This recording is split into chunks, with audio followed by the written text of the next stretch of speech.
Renungan Pagi, Christ Triumphant atau Kristus yang Menang oleh Ellen G. White, 11 Januari 2025.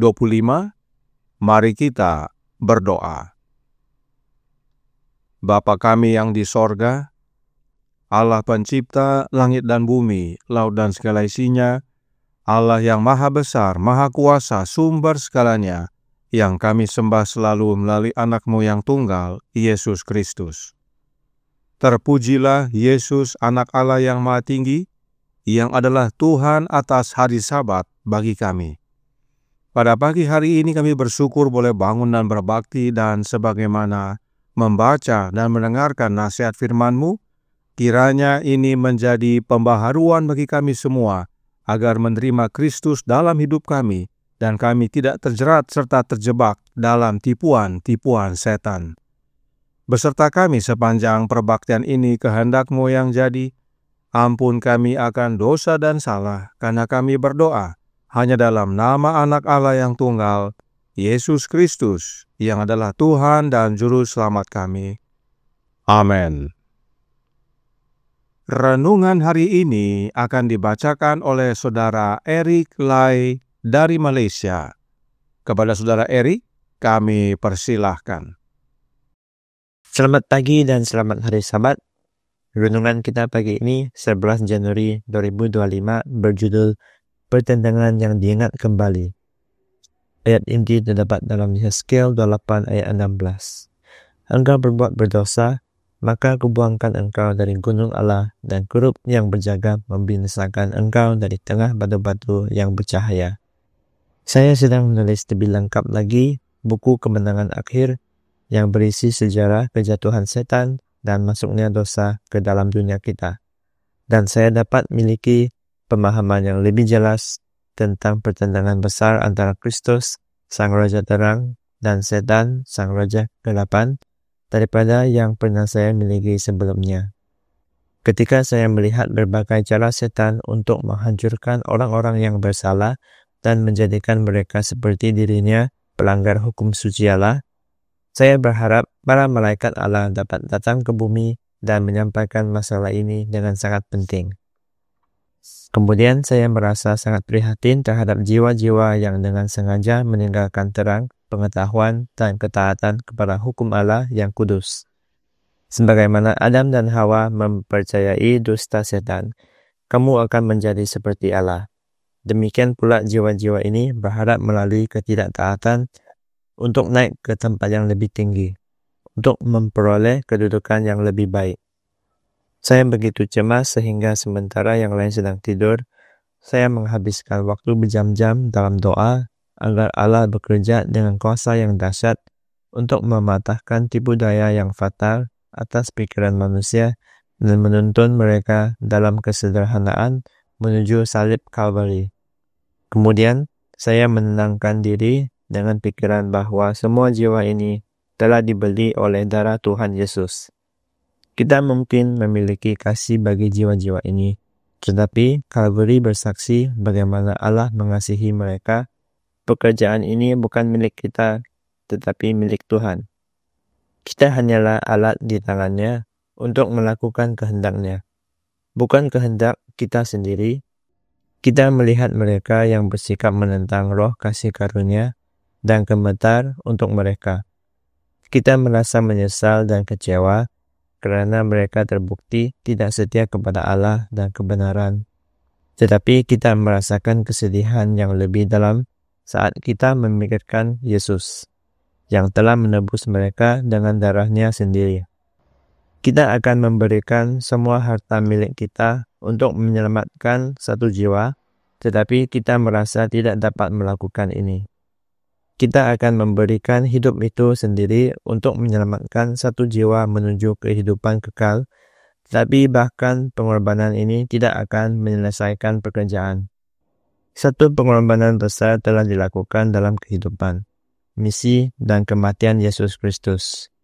Oh, andai saja pikiran dapat merenungkan kebesaran pengorbanan itu, maka mereka akan lebih mampu memahami kebesaran keselamatan. Testimonies for the Church, buku 5, halaman 625 dan 626. Sekian, terima kasih.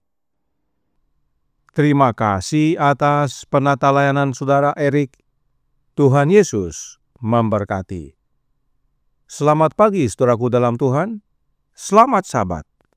Mengapa pertentangan besar antara Yesus dan Lucifer diingatkan kembali? Karena The Great Controversy halaman 518 paragraf 1 berkata, pertentangan besar antara Kristus dan setan yang telah berlangsung selama hampir 6.000 tahun akan segera berakhir. Dan si jahat, yaitu Lucifer, menggandakan usahanya untuk mengalahkan pekerjaan Kristus demi kepentingan manusia dan untuk menjerat jiwa-jiwa dalam jeratnya, untuk menahan orang-orang dalam kegelapan dan ketidaktaatan sampai pengantaran juru selamat berakhir, dan tidak ada lagi pengorbanan untuk dosa adalah tujuan yang ingin dicapainya. Sederhananya, oleh karena Yesus akan datang segera, maka setan berusaha lebih keras lagi untuk menjerat umat-umat Allah agar tidak selamat. Setan berusaha membuat agar peranan Yesus sebagai pengantara tidak ada gunanya, hingga akhirnya saat pintu kasihan ditutup, semakin banyak umat yang binasa. Kemudian perhatikan dalam The Great Controversy, halaman 518 paragraf 3 dikatakan, Kitab suci menyatakan bahwa pada suatu kesempatan, ketika para malaikat Allah datang untuk menghadap Tuhan, setan juga datang di antara mereka. Ayub 1 ayat 6. Bukan untuk tunduk di hadapan Raja Kekal, tetapi untuk melanjutkan rencana jahatnya sendiri terhadap orang benar. Dengan tujuan yang sama, ia hadir ketika orang-orang berkumpul untuk menyembah Allah. Meskipun tersembunyi dari pandangan, ia bekerja dengan tekun untuk mengendalikan pikiran para penyembah. Saudaraku dalam Tuhan, hari ini hari Sabat. Kita berkumpul dan berbakti menyembah Allah. Nah, dalam perbaktian kita, setan hadir dan berusaha keras untuk kendalikan pikiran umat-umat yang berbakti. Supaya apa? Masih dalam paragraf yang sama dikatakan, ketika ia melihat juru kabar Allah menyelidiki kitab suci, ia mencatat pokok bahasan yang akan disampaikan kepada orang banyak. Kemudian ia, yaitu setan, menggunakan semua kelicikan dan kecerdikannya untuk mengendalikan keadaan sehingga pesan itu tidak sampai kepada orang yang ditipunya mengenai pokok bahasan itu. Orang yang paling membutuhkan peringatan akan didorong untuk melakukan transaksi bisnis yang membutuhkan kehadirannya, atau dengan cara lain akan dicegah untuk mendengar firman yang mungkin terbukti menjadi aroma kehidupan bagi kehidupan. Jadi, sementara para hamba-hamba Allah menyusun khotbah, setan juga hadir untuk mencatat apa yang akan dikhotbahkan kepada banyak orang, supaya oleh kelicikannya, pekabaran yang akan disampaikan tidak sampai atau tidak dimengerti oleh para umat yang mendengar. Dan para umat yang hadir, setan buat sibuk. Ada yang urus bisnis, ada yang sibuk dengan hal-hal lainnya. Di zaman sekarang ini, banyak yang sibuk dengan gadget dan media sosial dan game online. Sehingga umat-umat yang hadir tidak memperhatikan dan tidak mendengarkan akan firman yang disampaikan. Dan meskipun sudah dihimbau dari mimbar, namun umat-umat Allah tetap saja sibuk dengan gadgetnya. Itu sebabnya renungan hari ini berkata dalam Christ Triumphant halaman 17 paragraf 2. Kemudian saya merasa sangat prihatin terhadap jiwa-jiwa yang dengan sengaja meninggalkan terang, pengetahuan, dan ketaatan kepada hukum Allah yang kudus. Sebagaimana Adam dan Hawa mempercayai dusta setan, kamu akan menjadi seperti Allah, demikian pula jiwa-jiwa ini berharap melalui ketidaktaatan untuk naik ke tempat yang lebih tinggi, untuk memperoleh kedudukan yang lebih tinggi. Apa artinya saudaraku dalam Tuhan? Artinya, meski hadir di gereja, dan main-main HP, serta tidak memperhatikan firman Tuhan, tetapi banyak umat yang berharap selamat. Sebab demikianlah setan. Dia memberontak kepada Allah dan berharap jadi oknum ketiga dalam dewan Allah. Dengan berperang melawan Kristus, setan berharap dapat mengambil posisi Kristus. Inilah tipuan setan kepada Adam dan Hawa, bahwa meski makan buah yang dilarang, mereka tidak akan mati, tetapi menjadi seperti Allah. Karenanya hati-hati saudaraku dalam Tuhan, baik orang dewasa, orang muda, dan anak-anak. Jika saudara main HP di gereja, sibuk dengan bisnis, media sosial, dan main game online, maka saudara sudah terjerat tipuan setan, bahwa meski tidak perhatikan firman, tidak apa-apa, tidak mati dan akan menjadi seperti Allah. Sebab tidak perlu firman Allah, karena diri sendiri tahu mana yang baik dan mana yang tidak baik.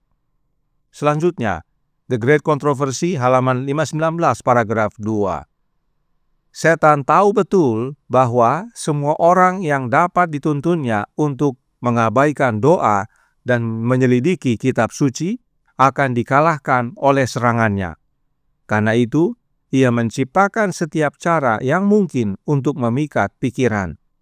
Selalu ada golongan yang mengaku saleh, yang gantinya berusaha untuk mengetahui kebenaran, malah menjadikan agama mereka untuk mencari kesalahan karakter atau kesalahan iman pada orang-orang yang tidak sependapat dengan mereka. Mereka adalah pembantu tangan kanan setan. Mereka yang kurang berdoa dan kurang belajar Alkitab akan mudah dikalahkan setan.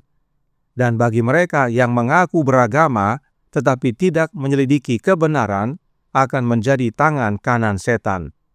Sebab mereka akan mencari kesalahan orang-orang yang tidak sependapat dengan mereka. Mereka disebut tangan kanan setan, sebab pekerjaan mereka mirip pekerjaan setan, yaitu pemfitnah yang meracuni, pendakwa saudara-saudara kita. Dan semua yang Roh Nubuat nyatakan ini sudah dan sedang terjadi di antara umat-umat Allah. Karenanya penting sekali untuk diingatkan akan pertentangan besar antara Kristus dan Lucifer, supaya kita lihat kembali apa yang setan buat di sorga, setan buat lagi di dunia ini. Sebab Lucifer tetap setan dan Lucifer tidak bertobat. Nah, satu lagi yang paling fatal dari tipuan setan adalah yang berikut ini. The Review and Herald tanggal 14 April tahun 1896 paragraf 1. Musuh, yaitu setan, terus bekerja untuk menggantikan Yesus Kristus dalam hati manusia dan menempatkan atribut-atributnya dalam karakter manusia, menggantikan atribut-atribut Allah. Musuh dalam kutipan ini adalah pangeran kegelapan itu sendiri, yaitu Lucifer. Ingat, sejak di surga, Lucifer selalu berusaha mengalahkan anak Allah. Nah, perhatikan, dalam bahasa Inggris, Roh Nubuat menggunakan kata saplan. Kata saplan ini berdasarkan kamus Merriam-Webster bermakna untuk menggantikan yang lain, terutama dengan kekerasan atau pengkhianatan. Kemudian mencabut untuk memberantas dan menyediakan penggantinya. Jadi, setan berupaya menggantikan Yesus dalam hati kita dengan cara kekerasan atau pengkhianatan. Dan kedua cara itu Lucifer sudah lakukan. Setan menggunakan kekerasan di zaman kegelapan, dan sekarang setan menggunakan pengkhianatan melalui penipuan. Nah, perhatikan penjelasan Roh Nubuat tentang upaya penipuan setan yang mematikan berikut ini.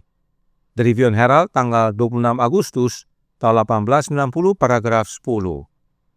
Alasan mengapa gereja-gereja lemah dan sakit-sakitan dan siap untuk mati adalah bahwa musuh, yaitu setan, telah membawa pengaruh yang sifatnya mengecilkan hati untuk ditanggungkan kepada jiwa yang gemetar.